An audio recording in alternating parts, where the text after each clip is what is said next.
Hello? Ladies and gentlemen, very special podcast tonight. We have two very special guests. Up in the top right corner, you can see my partner in crime, Leah Shaper, the backbone of the Oppenheimer Ranch Project. And intermittently, you may or may not see Paul Cottrell, who is the new Paul Revere when it comes to the coronavirus. Guys, it's a pleasure to have it's a pleasure to have you on the Hello. show. How the heck are you? I'm very fine, thank you. Thank you for having me on. Doing good. All right, so we all decided to come together tonight to talk about the Wu flu, and I really like that term, the Wu flu. And Paul, did you get to have a chance to you were in the chat with the with Dr. Boyle earlier today, weren't you? What did you think about that? Yes, I was. I thought it was a great show that you had. I think that he confirmed a lot of things that we've been saying 5 days ago. you know, um, the thing that was a little disconcerting was that he seemed to be a little walking on eggshells when it came to actually maybe projecting some of the reasons why the leakage happened from the P4 facility and how it may be related to the takedown of the CCP. I've been focusing on the science of this for a big part of what I've been publishing, but I'm starting to see that there's other things happening that are very important to keep an eye on. And I think it's very it's geopolitical and it's sociological. So not just the science side. And I was a little bit surprised that he didn't go a little bit farther in projecting some of the geopolitical problems. I can understand why, because there may be some things that might affect his position, as a professor. But it was a little disconcerting that he was. You could tell that he was walking on eggshells. Yeah, I was getting on some questions that were a little geopolitical. When I popped in the word globalism, he got a little nervous. Right. Now, Leah and Paul, can you see but he is. Go ahead. Yeah. Yes, I can. Just to finish up on that, it was a great show. And what he did is he confirmed what we've been saying from day one. That's a very key point here to add to the legitimacy. We're like the first ones out of the gate on this. And like the mainstream media is like just starting to talking about protease inhibitors. If you're starting to notice on the news, we've been talking about protease inhibitors 3 days ago. We're ahead. It's almost like they're watching us. I don't know what it is, but we're way ahead of the game here. Okay, so both of you guys can see the Wu flu live charts.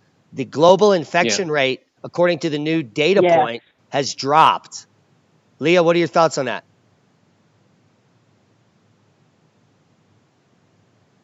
Hello? Can everyone hear me?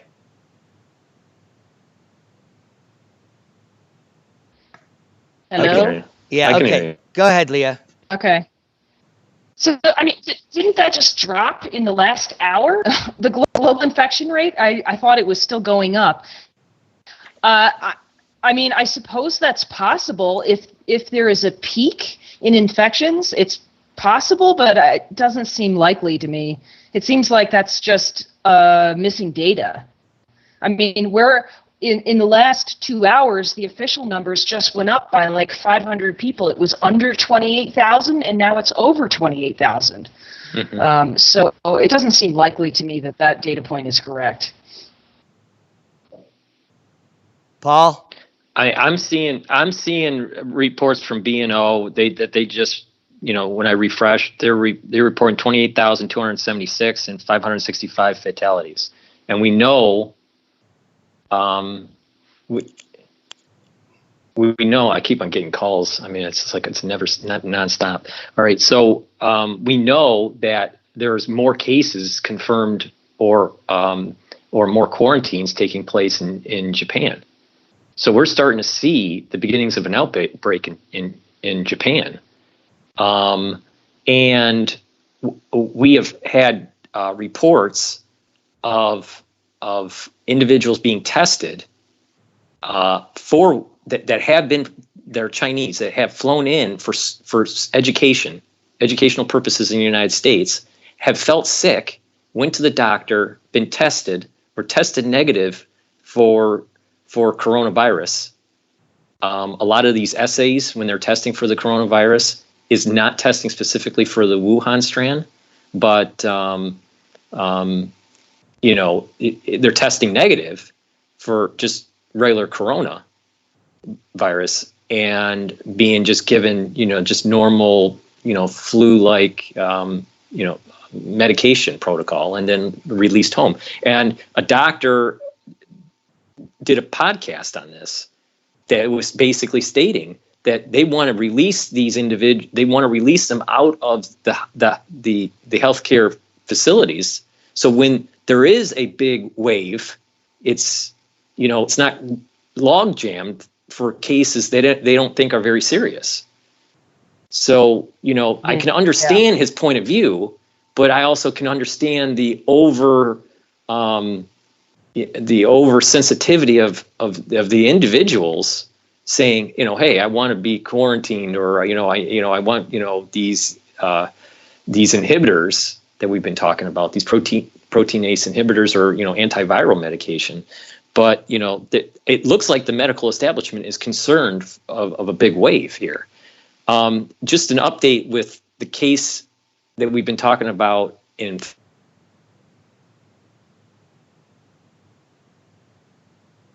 Lost Paul's audio. Can you hear me now?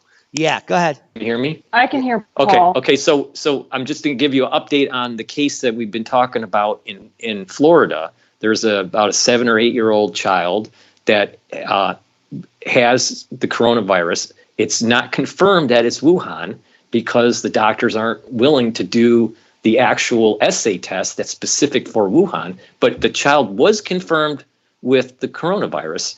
The clinical presentation is that it's more affecting the central nervous system. It's called gliosis. This is a different type of presentation than we normally hear in the news. The news is normally it's a pneumonia or upper respiratory, lower respiratory. But this is maybe a sign that there may be two paths of infection on this, and that individuals in the United States, they may be getting the coronavirus, but it's different. They may be getting like a strong. If what I'm thinking is happening, there's going to be two types of outbreaks. One is a coronavirus outbreak, and one is the Wuhan outbreak. The coronavirus outbreak is probably a really, really bad flu-like symptom. That may be taxing on the medical establishment, and another outbreak that is much more deadly, the Wuhan, and you really can't tell the difference at the very beginning. But my theory is this: if you're confirmed with corona, but you still haven't confirmed it's Wuhan, and the protease domain for both of those strands are maintained, the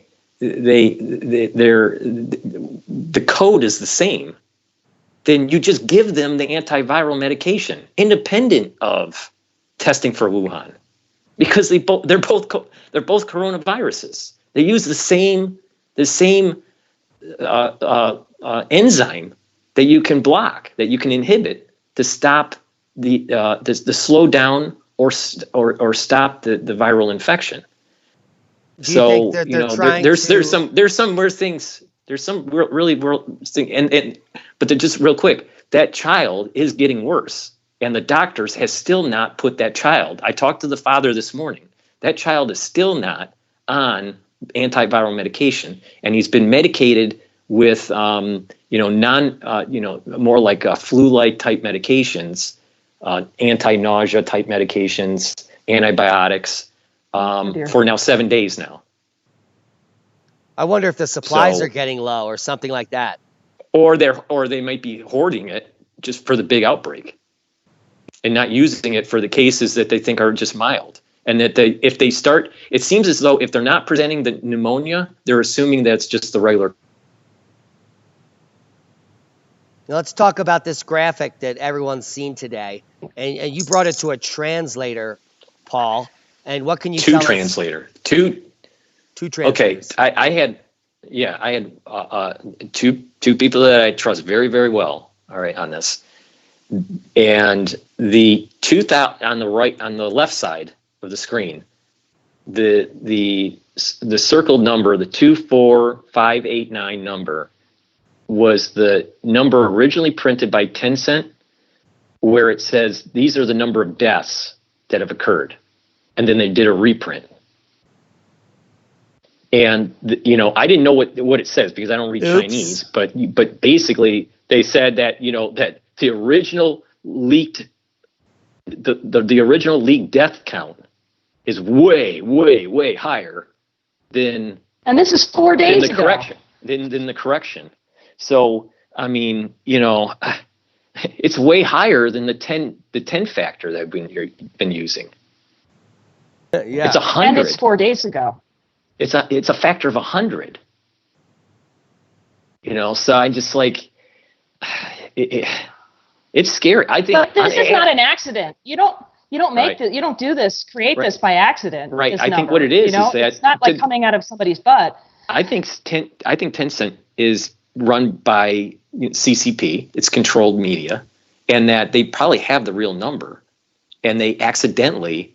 I think they're told to maybe bring the number X amount lower by some factor, and the graphic artist did it wrong.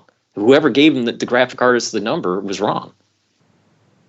Paul, do you know what the two numbers in the middle are? I didn't have The that. I didn't ask them to give me a full translation of the whole page. I asked them specifically the death count. I was focusing on the death count. Yeah. That I don't. I'm I wondering don't know. if the 269 and 350V1, I'm wondering if those are recoveries. So that would be interesting too, if they're actually playing with the recovery number. But I have no idea. Well, they are experimenting. They've already started the experimentation of that drug that Diamond and I were talking about 2 days ago, I think it was. And they're doing clinical trial. Yeah, that we're doing two. They're doing clinical trials from February 2nd to I think it's April 27th, something like that.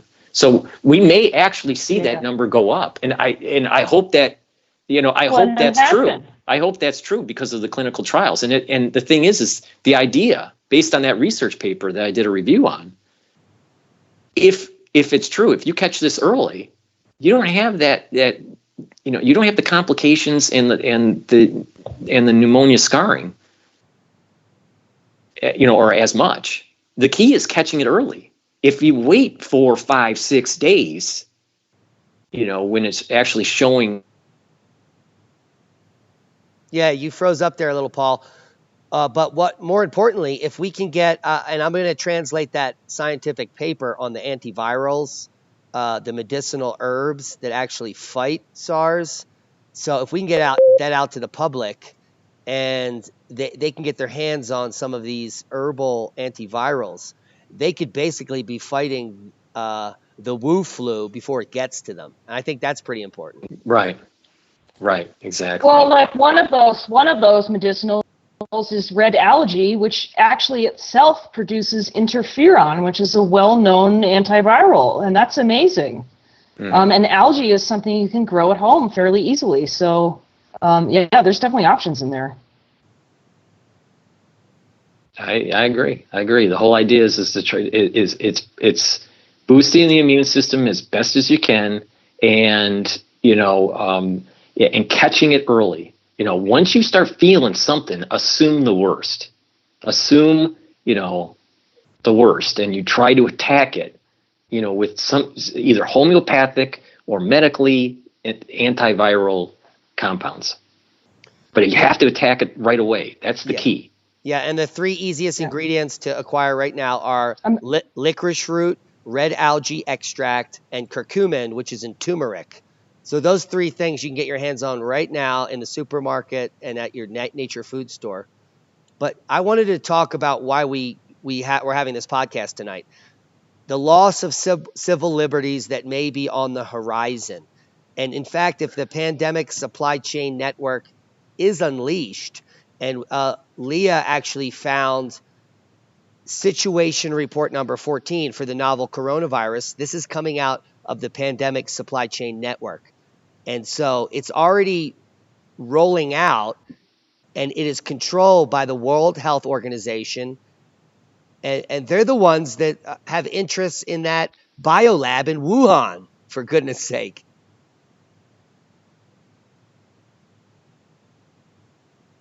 Well, yeah, I mean, who has interest, right, in probably every bioweapons lab, because they have to be on board with all of them existing. So, I'm blown away by how poor the instructions are that WHO is giving out, in terms of people protecting themselves. And then they're very busy with, talking about complaining about misinformation and devoting lots of hours to remove misinformation from the web. And in the meantime, they seem to be the biggest source of misinformation out there. And then they're very busy with this supply chain network that they're clearly getting ready to put into place. So nice. So you have to wonder I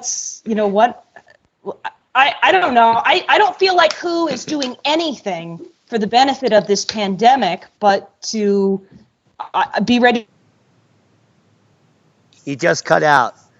You said the WHO is not doing anything but being ready to. Okay, we lost Leah. Paul? Actually get the... Oh, there you are. I'm here. Okay. I'm here. We're getting in terms of we're talking about some sensitive issues here. But I'll tell you, I all the things that I've been doing lately, I mean, it's some weird stuff going on. All right, so cutouts and strange phone calls and everything. All right, so but all right, the supply chain, in terms of civil liberties and global governance and stuff like this, it is interesting to see how the World Health Organization has been praising China about transparency and how they're helping the world through this crisis. But why isn't China taking some of the help that Trump offered? Why is it that they're trying to just keep the world outside of China? Because it's probably really bad, and they don't really want that to leak out. And there's this. It almost seems like there's a rollout, a pre-planned rollout of how to control the society during crises. There's many different types of crises. Earthquakes and tsunamis and all this, but in this case, it's biological crisis, and it's really weird that we can't get our people in China, at least officially, to help with the crisis like we did in Sierra Leone or other hot zones, that had these, big, viral infections. And I don't feel that the World Health Organization is being transparent on the true severity of this. And I think they were actually late to the game. They probably knew that, there was something bad in China and wasn't willing to admit to it until you already started hearing cases outside of China, like Japan, and some unconfirmed cases at that time in the United States. So they're late to the party to admit that there was a world crisis, but it seems as though there's been a rollout of a pre-planned order on how to deal with these types of crises that I don't think a lot of people really understand what that means. You know, what does that mean when we have the crisis in the United States? You know, should I mean, this is a big question. Should the World Health Organization be involved with how we handle our outbreaks in the United States? Me being an American citizen would say, hell no, you know?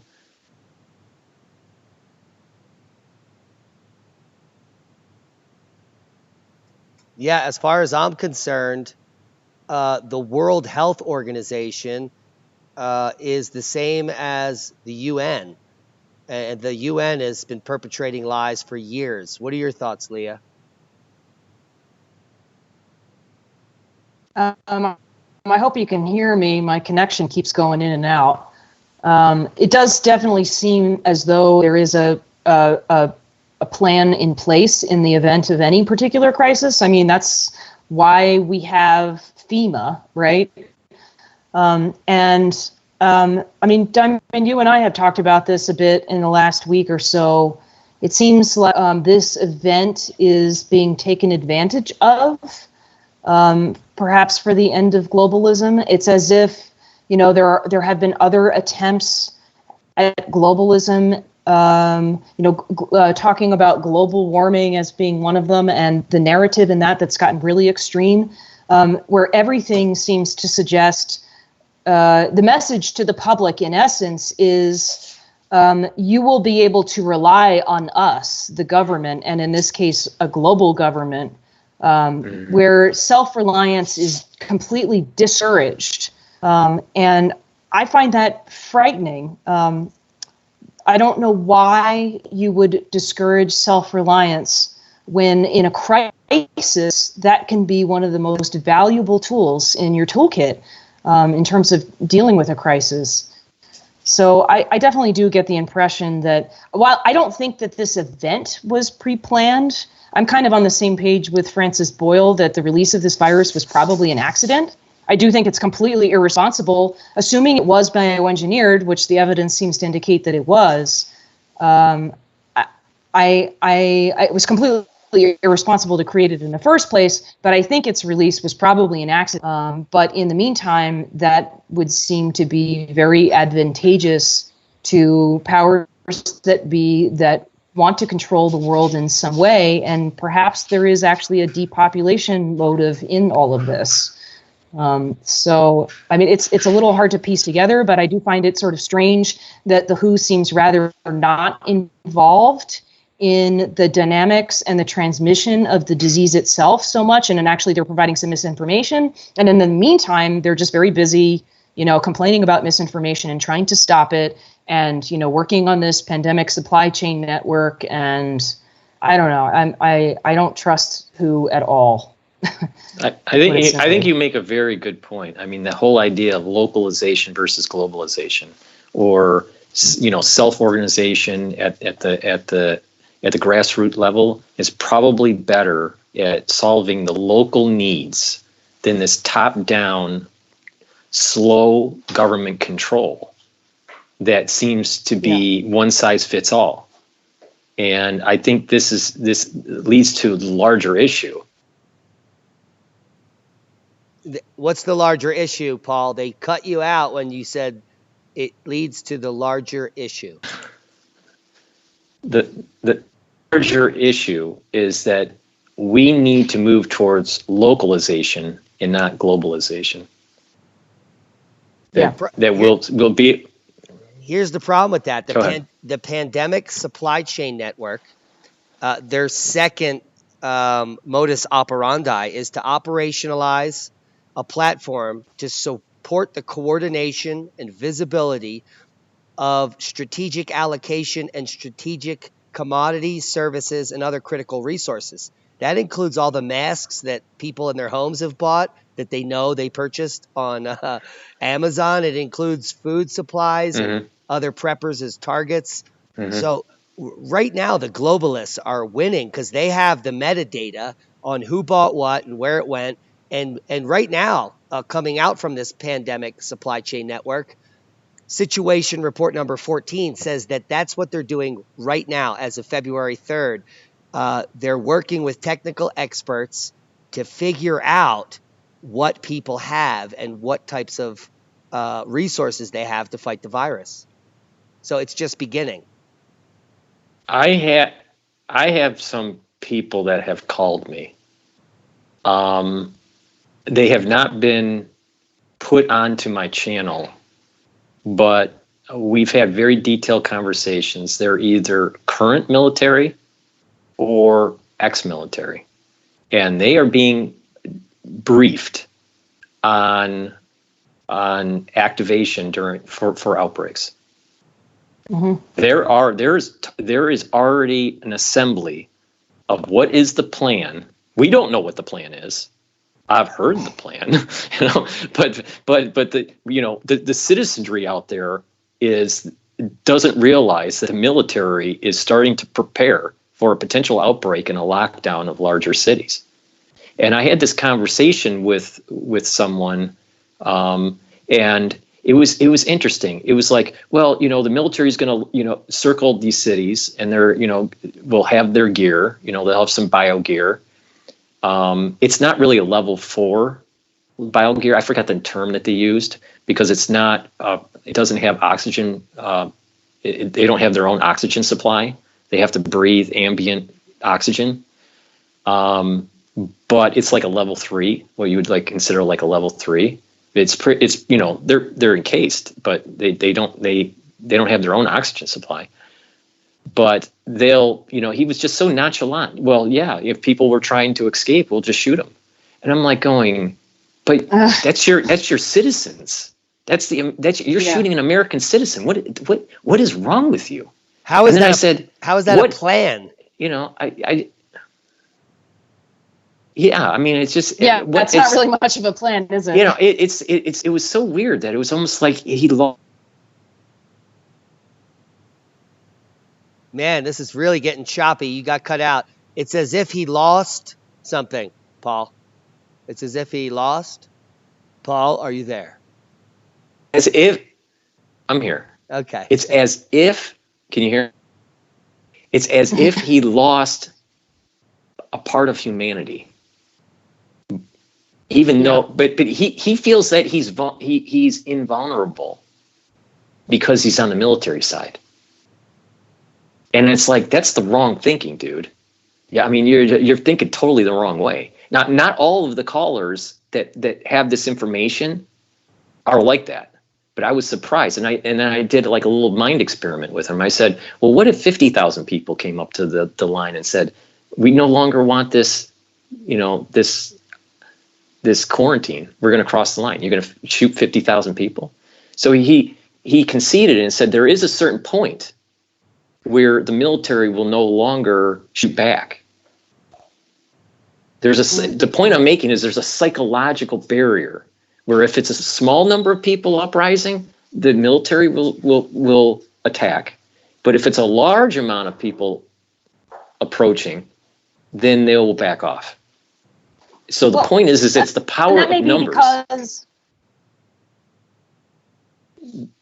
Well, I don't. It's probably the psychologicalness of trying to shoot 50,000 people. That's a lot. I mean, even the Nazi Party was having problems shooting so many Jews. That was part of the reason why they invented the gas chamber, because the soldiers that were doing the shooting had psychological problems.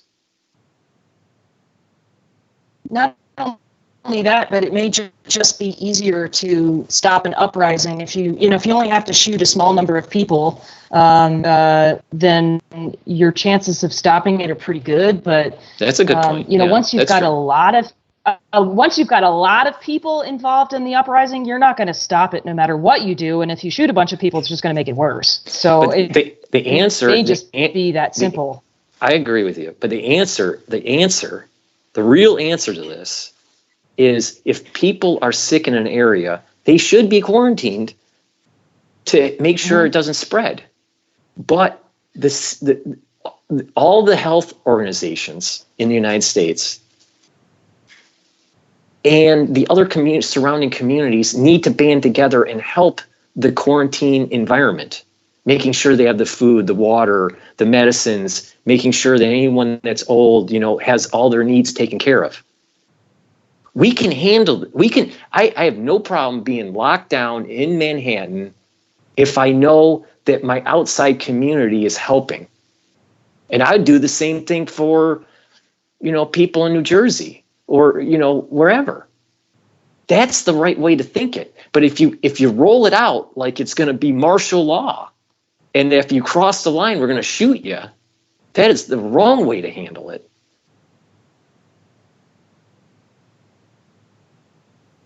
Agreed. And if there is a lockdown, and how we're gonna if there's going to be a lockdown, how are the other surrounding communities going to help the people that are in lockdown?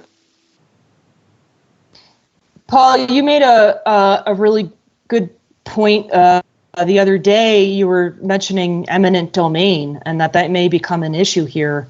People like us that have some supplies and stuff like that. Particularly when you have the WHO and the UN currently sort of getting a handle on what's available from this top-down perspective. I mean, there's going to be a big void to fill. We have China, which is like the king of manufacturing, and that's surely already slowed down and is going to slow down tremendously and perhaps come to a full-on stop. So there's going to be a huge void of supplies that need to be filled. And how do you fill that? Well, I don't know, but I mean, it's been going on for years where occasionally you have people who are homesteading and then suddenly they get raided for no particular reason. And usually it's under the idea that they're growing cannabis or something like that. But half the time it turns out to not even be true. So, I mean, we've had this sense for a while that people like us are probably watched, and it's probably known that we have supplies. I mean, we're still small beans in the grand scheme of things. But, I mean, this is the problem with the top-down approach, that we're not relying on local resources. This country this globe has no idea how to coordinate local resources anymore. I mean, we have the same problem with the way that we grow food. We've got this enormous mono-agricultural system. So, the temperature drops a degree and our entire food supply is completely screwed. Well, that's the stupidest thing we could possibly do. If we were growing locally, we would not have that problem. So I agree with you that the answer here is really to address it at a local level, to have a community talking to each other about what their needs actually are, and doing their best to procure that or develop it. Handling this from a top-down perspective, the only way that you can do that is by not looking at individuals and communities as people, but looking at an entire population, which I think then leads to the psychological phenomena of somebody in the military that's like, oh, well, there's a simple answer. If somebody tries to cross the line, we just shoot them.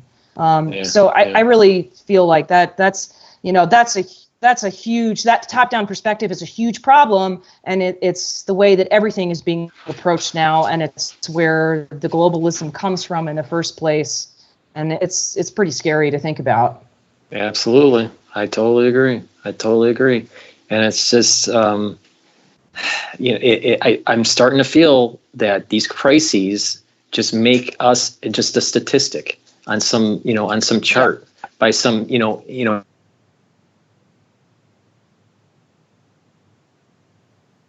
on some chart,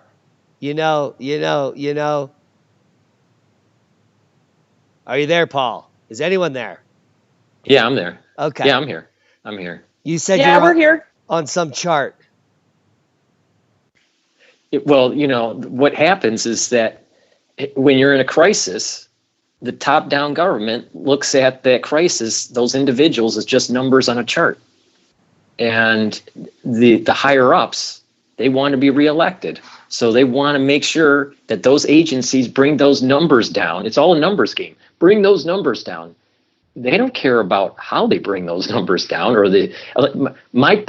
I lived through a FEMA disaster, okay? That was the Hurricane Sandy in New York. And everything about FEMA was completely wrong. And the disaster from Sandy, the Hurricane Sandy in New York, was was nothing compared to what Katrina was.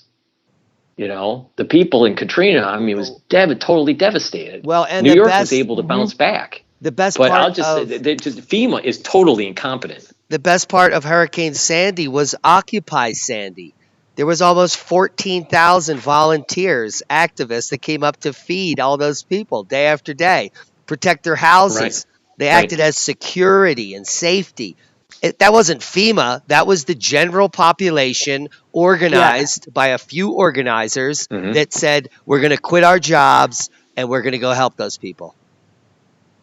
And walk, you know, and they also walked over the bridge to get to Staten Island. Yeah. You know, to help people in Staten Island, because Staten Island was just totally destroyed. I mean, it's like a nuclear bomb hit it. So it's that self-reliance and the outside communities coming in to help. And then, you know, we all by contributing, we all won't freak out. And, you know, it's not us against the government or the government against us. But unfortunately, our leaders aren't seeing the light on this. It's strange why they don't think locally. That America has always been better at a local level than at the federal level.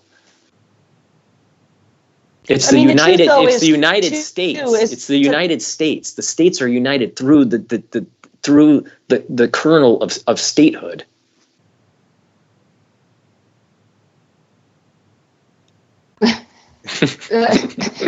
It's Paul Revere. I mean, there is an issue with the local thing, though. That, I mean, there is a problem here, even if without a top-down approach. So, like, you know, take you as an example in New York. You know, everything that comes into New York is, you know, part of this massive distribution system. I'm originally from New York, and so I've been up to New York a bunch of times in the last 5 years, and I've been kind of horrified as the years have gone by when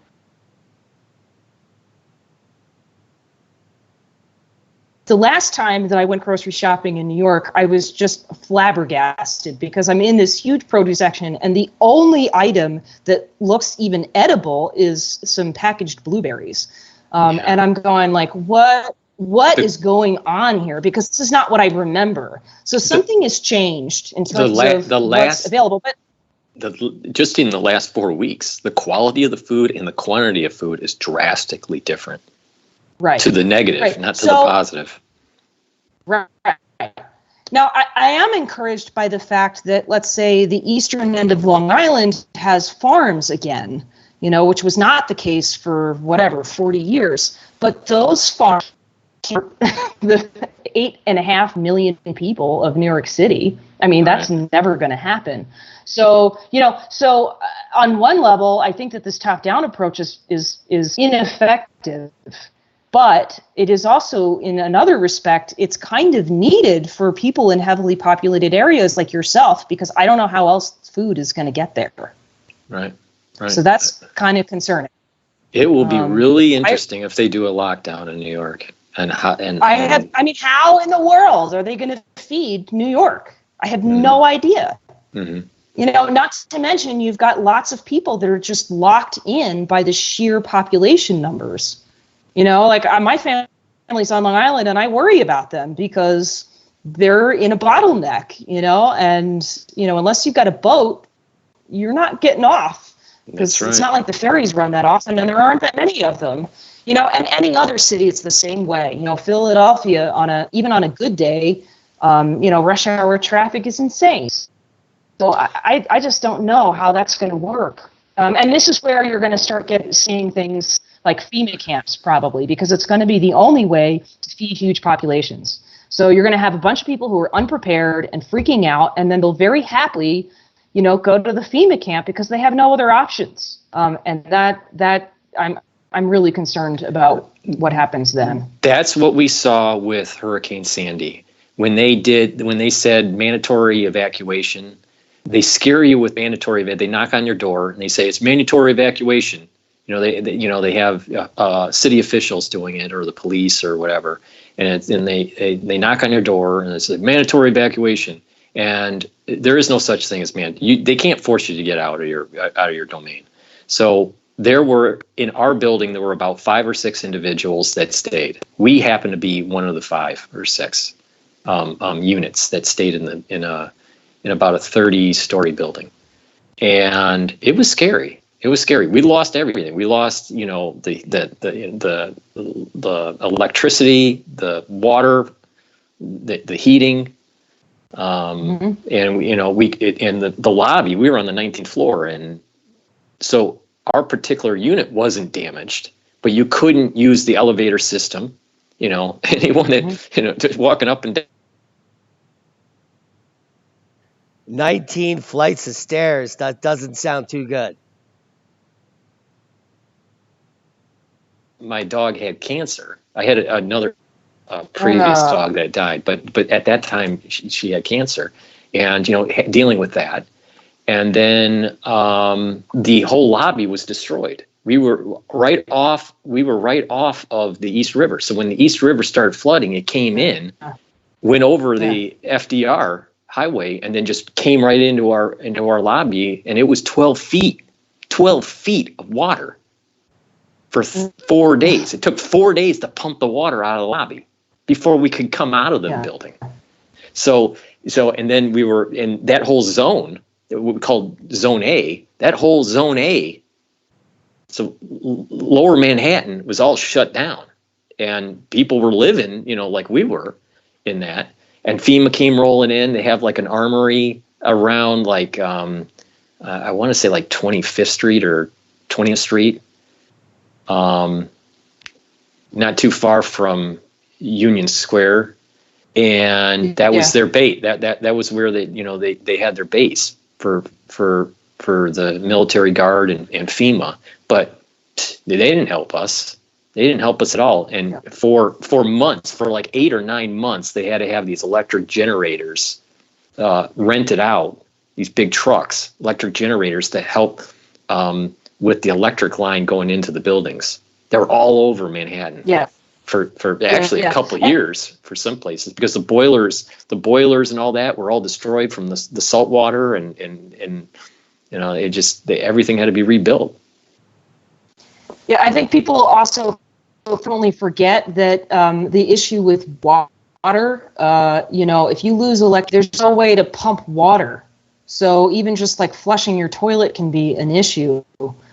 So if you're in a place where, you're dependent on electricity for your water, that's a really big problem. That's like problem number 1. Well, we were shitting in a bag for like 5 days. Yeah.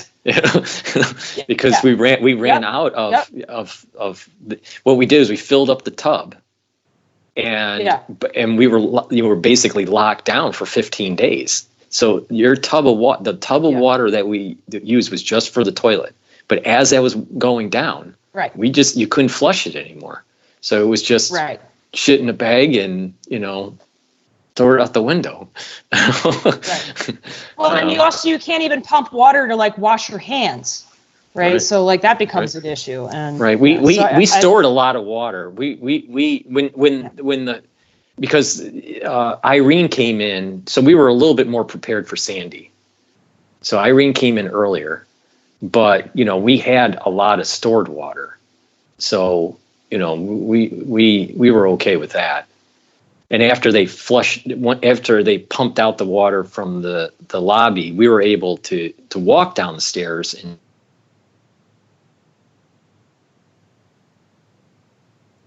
you've been frozen up, Mr. Cottrell. You're frozen. Are you there? Is anybody there? I'm here. Okay. I'm here. I'm here. Hi. Yeah. Dr. Paul. Yeah. Let me ask you about your second to last video. Coronavirus, brother, please call me Dr. Cottrell. Well, there's someone that I did a radio interview that I lost his number and I need to talk to. And it was in his nickname's brother. He has not contacted me yet. So, and I need to contact him, and I lost his number. Okay, so brother, if you're out there, contact Paul. And let's talk about what's going on tomorrow on Marfugal. All right. So at 7 o'clock Eastern Standard Time, 7 p.m. Eastern Standard Time, I'll be interviewed on Marfugal, and we're going to be talking about the Wuhan coronavirus outbreak, and what that means for civil liberties in the United States, and a call to individuals that are listening to spread the word of what the issue is, that and not to spread panic, but to give factual information, but to also inform the public that there is a potentiality of this being the next Patriot Act like scenario. Just like where 9/11 ushered in a never-ending surveillance state and an erosion of our civil liberties because we wanted to feel safe. And I'm concerned that a bio version of the Patriot Act will be ushered in after an outbreak in the United States, because people will say, well, this community lost this number of people or had this much of an infection, and then it will rewrite laws and state that the government can force vaccinations on the citizens, or other biological curtailments, whatever those might be. But I believe that what I called the Bio-Patriot Act is in motion, and that it's important that we reach our local officials, like the mayors, and our state officials, and our federal officials, and state, I am very concerned about our civil liberties being eroded during crises, and that we need to have an honest discussion that it's about localization, not globalization. It's not about top-down government, and that the never-ending surveillance state has scope creep for the last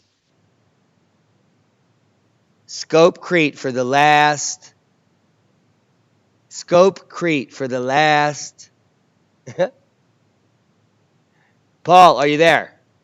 Can you hear me now? Yeah, I'm here. Scope creep for the last 20 years since 9/11, we've had scope creep by the NSA, and I'm concerned that we're going to have an NSA-like division created that's probably from the CDC, that will start to curtail our civil liberties and force your kid, because you're in a high population area, that you have to have these types of vaccinations. Right now, we have ethics. There's an ethical code that people can opt out. They're trying to corral that. They're trying to create and say, well, you can't have your kids go to a public school or whatever. But wait a minute, I Paul. believe that this is in motion. Wait a minute, Paul. You mean I should be allowed to decide what happens to my body? How dare you? Absolutely. Yeah, absolutely. So this is so it's a big. We need to raise the voice of these self-organizing channels that are on the internet, and like what we're doing. We need to raise that noise, that voice, and drown out the mainstream media, because the mainstream media is predictive programming, and it's trying to tell you what you should have, and they're controlled by these corporations that are just, they want to digitize your whole life, everything about you. They want control of. Yeah, they want to know how you poop, where you move. Yeah, they want to meta-tag your whole life. Now I'll tell you what. Going to your local politician, like you just suggested, is amazing, but you don't have to be polite. You can literally go in there and stick your foot right in their ass. I have taken many meetings professionally where I set up a meeting and I go into that office and I stick my foot right up there. and they respectfully do it. I mean, I'm not being like rude or threatening them in any way. Right. I am telling them the way I tell stuff to people that they're wrong and why they're wrong. And additionally, if constituents call in to their representatives, and this is a fact because I worked in political organizing for almost 5 years before I got into humanitarian organizing, that every single sincere caller that calls in to scream at their local official, in their eyes, equals 100 other people. So when they get 100 calls on a single issue, they start to get very scared because there's no way they're going to get reelected. And if 1,000 people call, they are literally sharding their pants. And the other thing about this is that, this is the time to do this is right now. While we don't officially have an outbreak here, because once people start getting scared, the civil liberties thing is just going to go out the window. And that's what globalism is counting on, right? You're counting on people that have accepted the message that they're supposed to be completely dependent on their government, and that the government has all of the answers. So doing this now, I think, is critical. And I like the idea of scaring legislators a little bit about this. To prove your point on a biochemical level, when you are worried or scared, your cortisol levels will go up, and you just want the problem to go away. So when the government has, quote, the solution, you'll take it because you don't want the pain. But when you are in a parasympathetic situation, where you're calm, you can think through the solution and say, you know what, you're taking away from me. I don't have pain right now. Why would I give you something? Give something away. Yeah. Like if we didn't have 9/11 and they tried to have the Patriot Act, we'd say, why are you spending all this money for NSA and Homeland Security? And amazingly, we still, we accepted all of that. Essentially, we didn't fight against it at the time that hard. Yes, there's been lots of clamoring about, all of the things that have changed and dealing with the TSA, but I'm kind of blown away by how many people still say things like, oh, well, the TSA is they're just keeping us safe. And I'm going, really? Do you really believe that? And do you really believe that they have the capability of doing that? I mean, just spend some time in an airport and you can see that they have no idea what they're doing. There is no plan. It's just a matter of treating people like cattle. And it's disgusting. I can't stand going through TSA. I get so angry every time. And I'm always worried that I'm so angry that I'm shaking that they're just going to pull me aside for that. And we continue to live with this. So it's been there in place. We have been prepared for this, and it's been shown that we as a population will continue to live this way, and that we will accept, whatever globalist control comes our way. And that's very sad. So on the show tomorrow, I'm gonna raise the alarm, that, we need to really not just think about this outbreak, but, we need to start assembling friends, family, communities, larger networks to work together and be open-minded to try to slow down or reverse this erosion of our civil liberties. Because if we don't do it peacefully, we will... They cut you off. And Paul was about to say, if we don't do it peacefully, we will do it. Am I there? Yeah. There. Am I here? You're back. Okay, Yeah. so if we don't do it peacefully, there's going to be individuals in the United States that are going to take it to the extreme, and that means it'll go kinetic. It's not going to be peaceful. Yeah. It will go kinetic. And I would much have I want our country to be free and prosperous for all people. And I don't want carnage. I want people to be happy, free, and and have a prosperous life for future generations. That's what our forefathers gave us. We have this amazing amount of technology, and we have this amazing amount of freedom and opportunity and land and resources, and we've done amazing things as a country.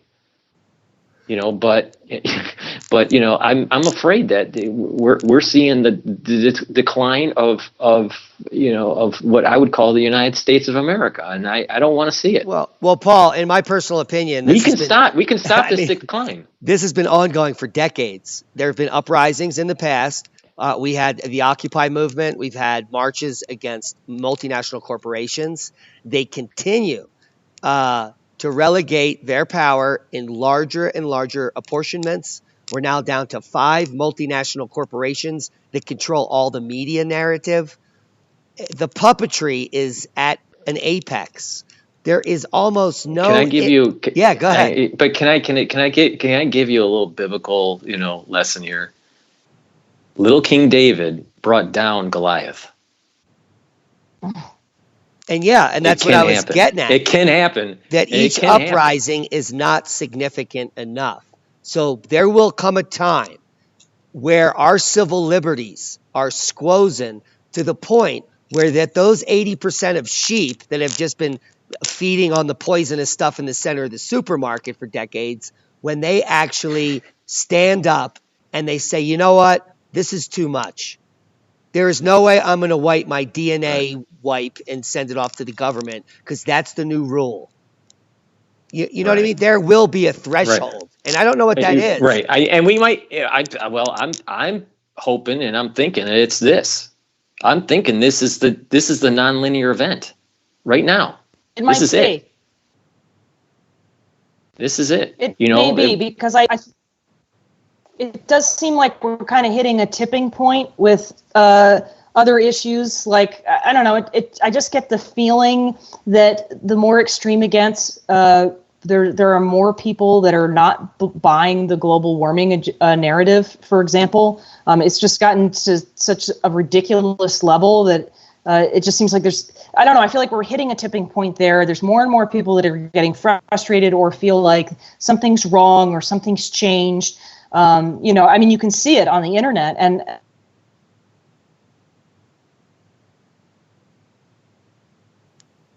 we lost there. you. You may be right that this is the catalyst. Mm-hmm. Well, I was just talking about tipping points and catalysts, and I think that Paul may be right that this might be a catalyst where we really get over a tipping point.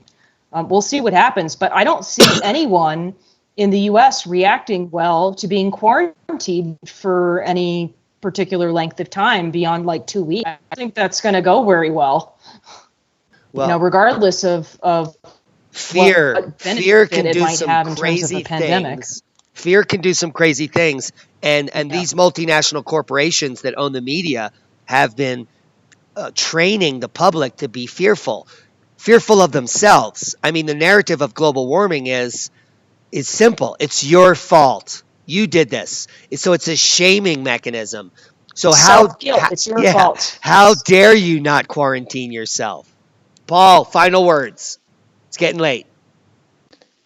Well, I mean, like I said, I'm going to be on Marfugal at 7:00 Eastern Standard Time, and we're going to, explore this issue. That our civil liberties are are being checked, and are we going to wake up and say no peacefully, or are we going to just let this happen and wake up and then have a Bio-Patriot Act? I don't want that. I think it's I think it's a modernized Warsaw Ghetto. Nobody wants that. Leah, your final words. I think that this is a perfect opportunity for a continued erosion of civil liberties, simply because there is a reality where quarantines are important for stopping a pandemic like this. And that's going to be consistently in juxtaposition with whatever is eroding our civil liberties, whatever steps are being taken on a large scale where we're treated like statistics in order to stop this. Those two things are going to be in conflict all the time. So I think this is going to be very tricky to navigate for the average person. Most people, I think, will just accept the quote unquote help. They'll accept whatever handout they get from a government that they're dependent on because they're already dependent on it and they have no other options. And like you mentioned, fear plays a big role in what people will do and changes their decision making. So I think it's going to be really tricky to navigate this, and I think that Paul is right that we need to be talking about the civil liberties aspect of this right now, because it's not going to get any better once this starts to spread in the U.S., if it does. So let's all support Paul tomorrow on Marfugal. It's been a pleasure to have you both on, regardless of the issues of the connectivity. The information we shared was amazing. Leah, the backbone of Oppenheimer Ranch Project, and the new Paul Cottrell Revere. Join him tomorrow, 7. It's going to be 7 p.m. on Marfugal. And I'll be there, Paul. Leah will be there, and we want all of you watching to be there. Mm-hmm. Thank you, guys. I appreciate your time. And that's a boom. Thank you. Thank you. Thanks, Bye. babe. Later. Bye.